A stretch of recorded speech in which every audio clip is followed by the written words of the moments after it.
Ar-Rahman Ar-Rahim. I'm going to, of course, skip the introduction. In our last dars, we gave an introduction. I also directed you to watch the 4-episode series on the importance of logic. Did anyone watch that? Not one person put their hand up here. I sent it to everyone. All right, I sent it to everyone. I didn't send it late. I reminded you last lesson, and I reminded you again yesterday that you have to watch the series on the importance of logic to understand why it's so important to study logic, and what are the opposition against logic. Who receives my Saturday reminder lesson, reminder message? Did I kick you out? So I blocked you. I think I blocked you. All right. So Jad, do you get it? Shawi, so you're going to say you don't get it? All right. Anyway. طبعا أحسن من عندك. Anyway. Listening, please. We need to put some effort in understanding the importance of logic, because once you enter into the topic of logic and you realize how many cells it's going to start burning because of how much brain you're going to be using, you're going to feel like you're Lucy. Right? Who's watched that movie, Lucy? So, that's why logic is so important, because then ultimately you're going to turn out to be a USB at the end of the movie. The potential that Allah subhanahu wa ta'ala, paying attention, too much distractions happening. The potential that Allah subhanahu wa ta'ala has given us within our aql, with our ability to rationalize, has such a level, such a degree where we are able to gain maximum potential in a very short period of time.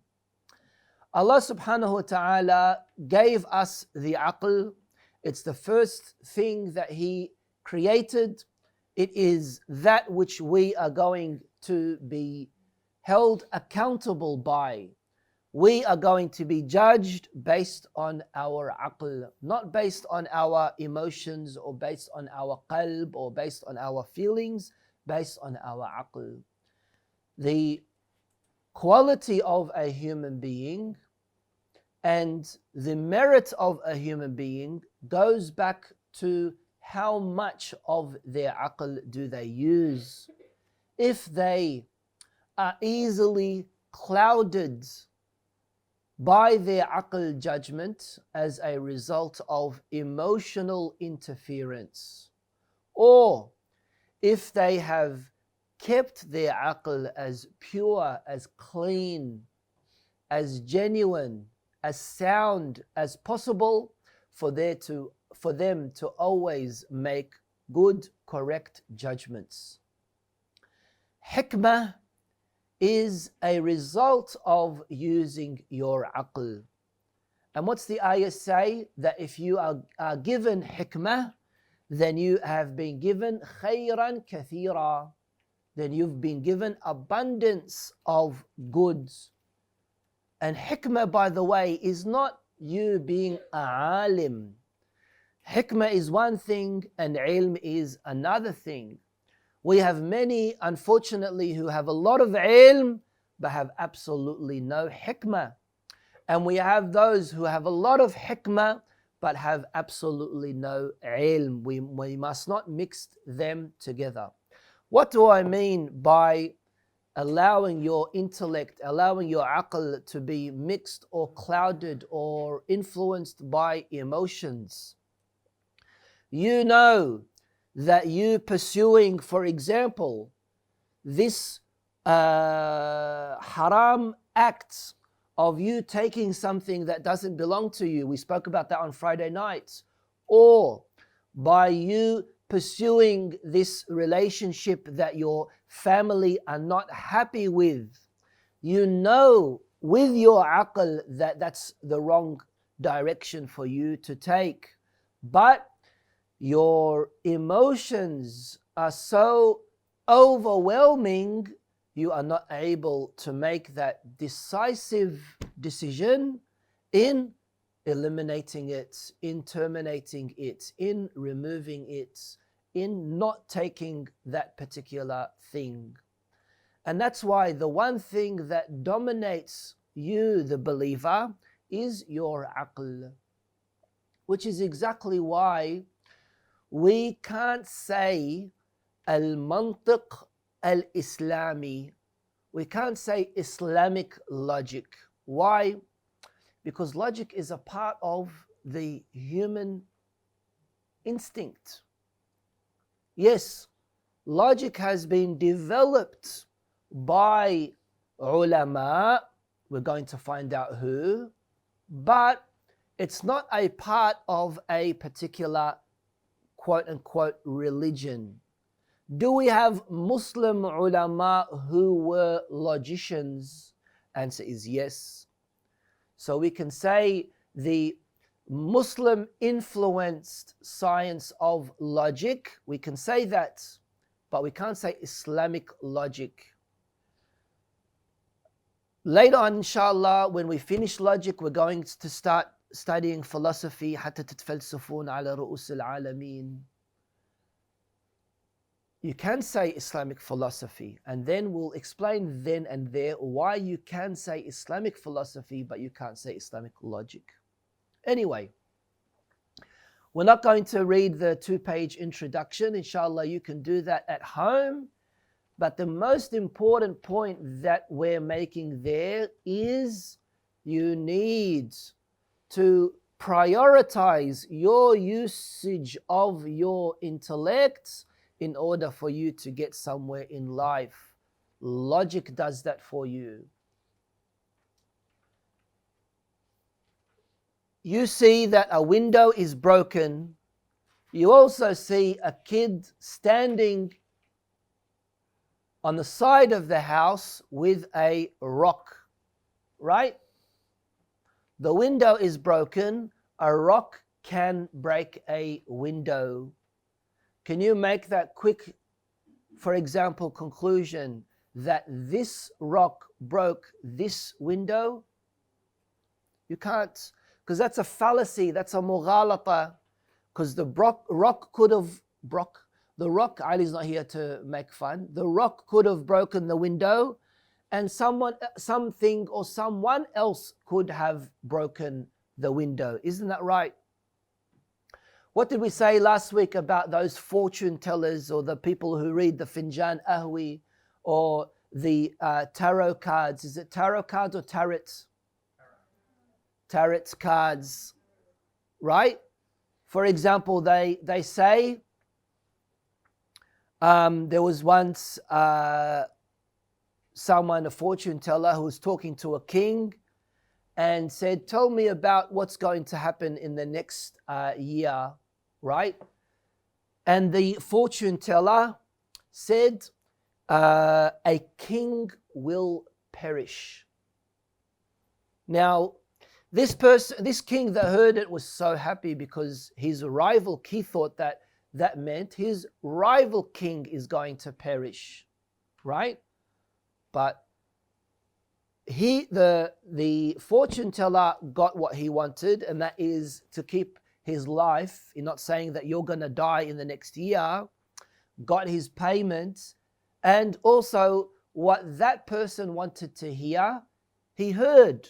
That's what usually happens. When you read your star signs, it says in this month you're going to have a exceptional offer and it's going to happen and you will receive some good news. Oh wow, I heard that, someone's going to get a new car this month. Oh, that's what they mean. Or could have been million different scenario, but you, because of the ambiguity that's in the sentence, right, you saw it to be applicable to that particular scenario. And that's why when we, inshallah, that's going to be at the end of this course, when we study the topic of mughalata, of fallacy, this is what we're going to be looking into, right? Optical illusions, for example, or the paradox argument that we mentioned in our last lesson. Who's at fault here? Was it the teacher or was it the students? And all these other arguments that we are able to use. And so ultimately what logic is all about is addressing the affairs that are related to your primordial nature in how you think as a human being. And everything goes back to what we call al-badihiyat, things that are self-evident. 1 + 1 will never equal 3. Right? Now, it is a part of, so entering into the book, page number 4. It is a custom in studying, in the beginning of studying a particular ilm, for you to address the 8 foundations. In Arabic, they call it al-Ru'us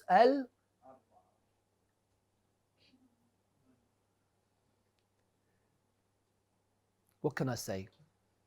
Al-Ru'us al-Thamaniya. The 8, I was just about to say 10. The 8 heads. Lish, Medusa. The 8 foundations. Right? Who's Medusa? You don't know who Medusa is? Who is Medusa, Ali? Yeah. al-Hayaya. إذا أكو حي هو أنت. Yeah. Yeah, that's a big ta'na. That's like the 8 foundations is basically saying to you, right, what it is important for you to know, to learn before you enter into studying this particular ilm. And that is ta'rif al-ilm. What's next? Wadi' al-ilm. What's wadi'? What's ta'rif mean? Definition. Wadi' al-ilm.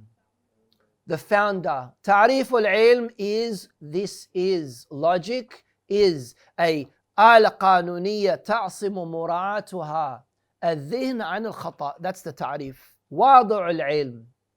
The founder of this ilm, who founded this science as a ilm, not as a way of thinking, because it's always been there in humanity, but who made it into its technical form. Aristotle, right? Aristotle was the student of Plato, who was the student of Socrates. In ancient Rome, in ancient Greece.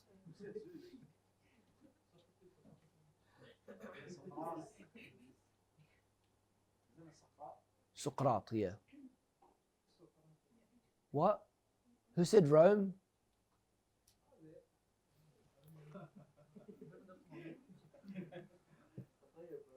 Allah, I feel sorry for him.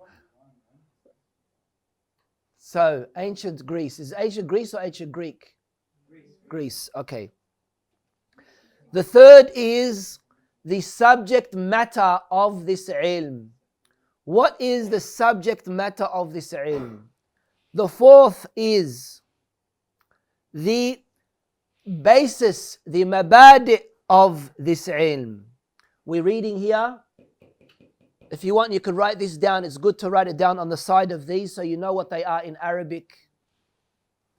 The mabadi' of hadha al-ilm. Then, next is the masail, the details of hadha al-ilm.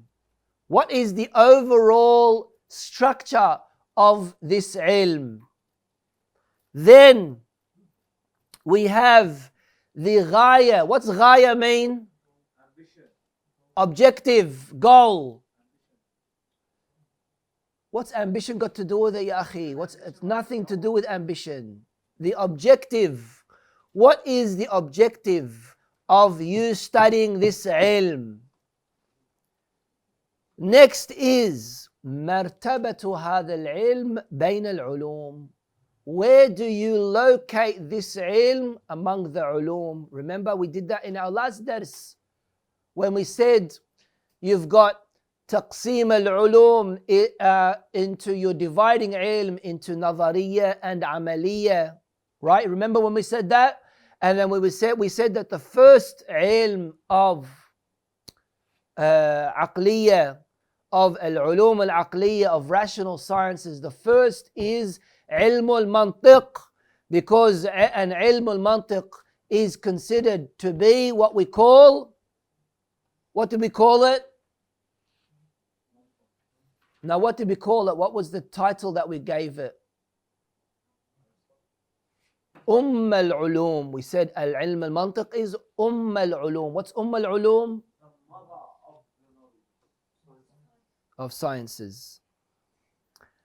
And the last is the methodology that is used. What's the methodology that you use in logic? Is it personal opinion? Is it tafsir from the Holy Quran? Is it mentioning a hadith from Ahlul Bayt alayhim as-salam? No, the methodology that is used is for example, your aql. Your aql. Right? So these are what we call al-ru'us al-thamaniya. The last one is up there. Al-manhaj, al-manhaj, al-muttaba' fi tahqiq masail hadha al-ilm. That's very important to write. You can when you write it in Arabic also, that's good to know. Whenever you start a new ilm, you need to look at the 8 foundations of that particular ilm. That's very important. Okay?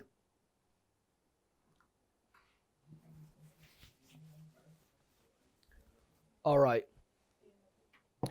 Who's a good reader? Abbas, now put your hand down into you're the worst. Abbas, put your. All right, I'm gonna try you. Okay. Yalla. All right, I'm gonna try you. This is just trial testing only. Yalla. No, it is not possible.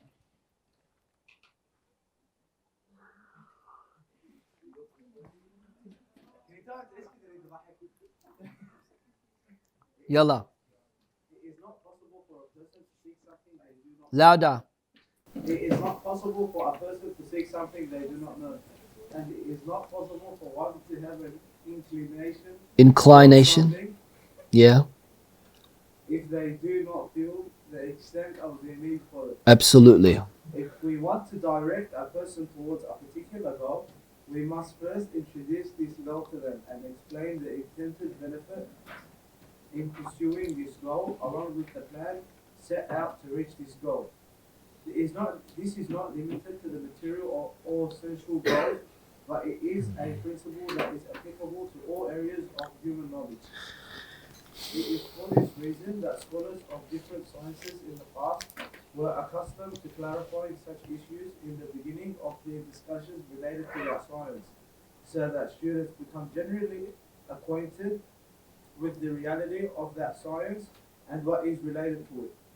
The benefit in studying it, and along with other explanations known as the 8 foundations of our science, الرؤوس الثمانية, the scholar would mention this in the introduction so that the students are aware of what they are pursuing, and thus they would be more enthusiastic and serious in the science they are studying and researching. Therefore, the benefit of the 8 foundations of a science is that it gives the student a general outline and understanding of the subject he or she is about to study. All right. Walhamdulillahi Rabbil Alameen.